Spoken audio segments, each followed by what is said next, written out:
Good morning बच्चों। चतुर्थी विभक्ति का अध्ययन करने के पश्चात आज हम पंचमी विभक्ति के विषय में अध्ययन करेंगे कि पंचमी विभक्ति का प्रयोग किन किन अर्थों में किया जाता है।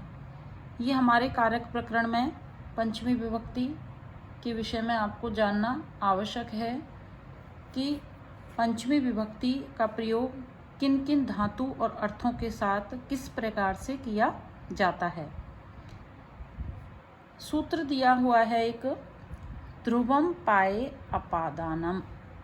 तात्पर्य है, अपाय का अर्थ है अलग होना।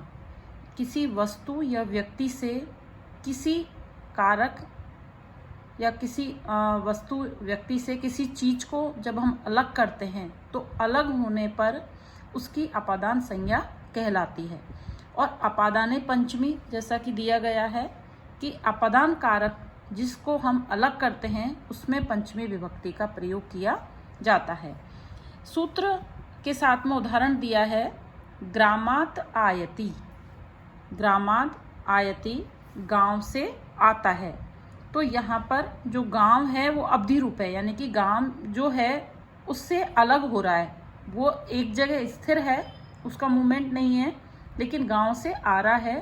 तो यहाँ पर इसकी गांव की अपादान संज्ञा होगी और सूत्र लगाकर अपादाने पंचमी, इस सूत्र को लगाकर हमारा जो उदाहरण है वो बन जाएगा ग्रामात आयति। ग्रामात में अपादान होकर पंचमी हो जाएगी। इसी प्रकार एक दूसरा उदाहरण दिया है, धावतो अस्पात पतति। दौड़ते हुए घोड़े से गिरता है। तो यहाँ पर जो दौड़ना क्रिया है, दौड़ते हुए घोड़े से गिरता है। तो जो घोड़ा है वो उससे दौड़ते घोड़े से गिरने में, जो घोड़ा है वो स्थिर है, वो नहीं दौड़ता है, लेकिन उससे अलग होने पर गिरना जो पतन क्रिया है उसका बोधक होने के कारण अश्व की अपादान संज्ञा होकर पंचमी विभक्ति का प्रयोग होगा।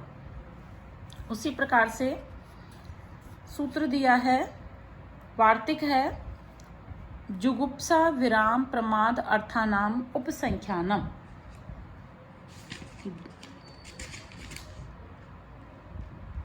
एक सेकेंड।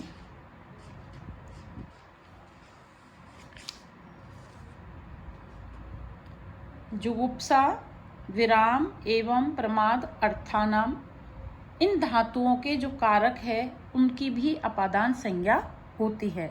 किस किस के अर्थ में? जुगुप्सा यानी घृणा करना, विराम अलग करना, प्रमाद असावधानी करना या अलग होना। इन अर्थ वाली जो धातु होंगी उन धातुओं के योग में अपादान संज्ञा होगी। जैसे उदाहरण दिया है, पापात जुगुप्सते। पाप से घृणा करता है, तो घृणा का जो विषय है वो पाप है, इस कारण से पाप की अपादान संज्ञा होगी। उसी प्रकार धर्मात प्रमादति, एक दूसरा उदाहरण है, धर्मात प्रमादति। धर्म से प्रमाद करता है, धर्म से प्रमाद करता है या आलस करता है, तो प्रमाद का जो कारण है वो धर्म है, इस कारण से यहाँ पर धर्म की अपादान संज्ञा होगी। आगे सूत्र दिया है, भीत्रार्थानाम भय हेतु। भीत्रार्थानाम भय हेतु, भय के अर्थ वाली, त्राण अर्थानाम और रक्षा के अर्थ वाली धातुओं के प्रयोग होने पर जो भय का हेतु है उसकी अपादान संज्ञा होगी। जैसे उदाहरण है, चोरात बिभेति। चोर से डरता है, तो यहाँ पर जो डर का कारण है, भय का कारण है, वो चोर है, इस कारण से चोर की अपादान संज्ञा होकर चोरात पंचमी विभक्ति का प्रयोग होगा। आगे नेक्स्ट सूत्र है, पराजेर शोड़ है। परा उपसर्ग पूर्वक, पराजेर शोड़ है, परा उपसर्ग के प्रयोग होने पर जी धातु के योग में जो असहनीय है उस वस्तु की अपादान संज्ञा होगी। यानी कि परा उपसर्ग है, जी धातु है और असहनीय वस्तु है, उसके योग में यहाँ पर इसकी अपादान संज्ञा होगी और अपादान संज्ञा होने पर पंचमी विभक्ति का प्रयोग किया जाएगा। जैसे उदाहरण दिया गया है, अध्ययनात् पराजयते। अध्ययनात् पराजयते, परा उपसर्ग है, जी धातु है, तो अध्ययन से हार मान बैठता है, यानी कि जो अध्ययन करना है वो असहनीय है। और इसी कारण से अध्ययन, जैसा कि आप लोगों के लिए भी असहनीय होगा, असहनीय होने के कारण अध्ययन में पंचमी विभक्ति का प्रयोग होगा अपादान के अर्थ में। और उदाहरण में आप जैसा देख ही रहे, अध्ययनात् पंचमी हो गई है। नेक्स्ट सूत्र है वार्णार्थानाम ईप्सिते। वार्णार्थानाम ईप्सिते सॉरी, वारण का अर्थ है प्रवृत्ति का विघात, यानी कि किसी कार्य में लगे हुए को रोकना, किसी भी चीज से को करने से मना करना या रोकना। तो जिस चीज से रोका जाता है, जिससे हटाया जाता है, उसकी अपादान संज्ञा होगी। जैसे उदाहरण है, यवेभ्यो गाम वार्यति। यवेभ्यो गाम वार्यति, यवों से गाय को हटाता है।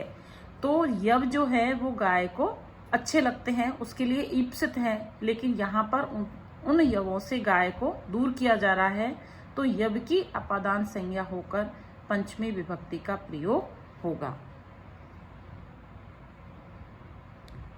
नेक्स्ट सूत्र है अंतर्धो येन अदर्शनम इच्छति। अंतर्धो येन अदर्शनम इच्छति। अंतर्धो का मतलब है किसी चीज को छुपाना या किसी चीज की ओट करना। व्यवधान होने पर जिससे अपना अदर्शन चाहता हो करता, तो जिससे अपने आप को छिपाना चाहता हो, उसकी अपादान संज्ञा होती है। जैसे उदाहरण दिया है, मातु निर्लीयते कृष्ण है। मातु निर्लीयते कृष्ण है। कृष्ण माता से छिपता है, या माता से कृष्ण अपने आप को छिपाता है। तो छिपने का जो कारण है वो माता है, इस कारण से मातृ शब्द की अपादान संज्ञा होकर आपके जो उदाहरण बनेगा वो मातु में पंचमी विभक्ति होगी। मातु निर्लीयते कृष्ण है, कृष्ण माता से अपने आप को छिपाता है। नेक्स्ट उदाहरण है आख्यात उपयोगे। आख्यात का तात्पर्य है नियम पूर्वक किसी चीज को पढ़ना, कि नियम पूर्वक जब किसी चीज को पढ़ा जाता है या विद्या, नियम पूर्वक विद्या को ग्रहण किया जाता है, तो जो वक्ता होता है, जो शिक्षक होता है, उसकी अपादान संज्ञा होगी। जैसे उदाहरण है, उपाध्यात अधीते। उपाध्यात अधीते, उपाध्याय से पढ़ता है। तो नियम पूर्वक पढ़ने का जो कारण है वो है उपाध्याय, जो आपके शिक्षक है उनसे नियम पूर्वक पढ़ते हैं। तो यहाँ पर जो उपाध्याय है उसकी अपादान संज्ञा होगी और पंचमी विभक्ति का प्रयोग होगा। नेक्स्ट उदाहरण है जनि कर्तुः प्रकृति। जनि कर्तु, जनि का अर्थ है जन्म होना या उत्पन्न होना। तो उत्पन्न होने का जो कारण है, जो उत्पन्न होने का हेतु है, उसकी अपादान संज्ञा होगी। जैसे उदाहरण दिया है, ब्राह्मणे प्रजा प्रजायन्ते। जो प्रजा है वो उत्पन्न होती है और उत्पन्न होने का हेतु है ब्राह्मण, ब्रह्मा। तो यहाँ पर जो ब्रह्म है वो उत्पत्ति का हेतु है, इस कारण से ब्रह्म की अपादान संज्ञा होकर पंचमी विभक्ति होगी ब्राह्मणे। ब्राह्मणे प्रजा प्रजायन्ते। सूत्र होगा जनि कर्तु प्रकृति, यानी कि जो उत्पन्न होने का जो हेतु है उसकी अपादान संज्ञा होगी और इस कारण से वहां पर पंचमी विभक्ति का प्रयोग होगा। नेक्स्ट सूत्र है भुवै प्रभवै। भू शब्द का भुवै प्रभवै, भू शब्द का अर्थ होता है होना, कि जो उत्पत्ति का जो कर्ता है उस स्थान की अपादान संज्ञा होगी। कि उत्पत्ति का जो भू धातु के कर्ता का जो उद्गम स्थल है, उस उद्गम स्थल की अपादान संज्ञा होगी, क्योंकि भू का अर्थ होता है प्रकट होना। उदाहरण दिया है,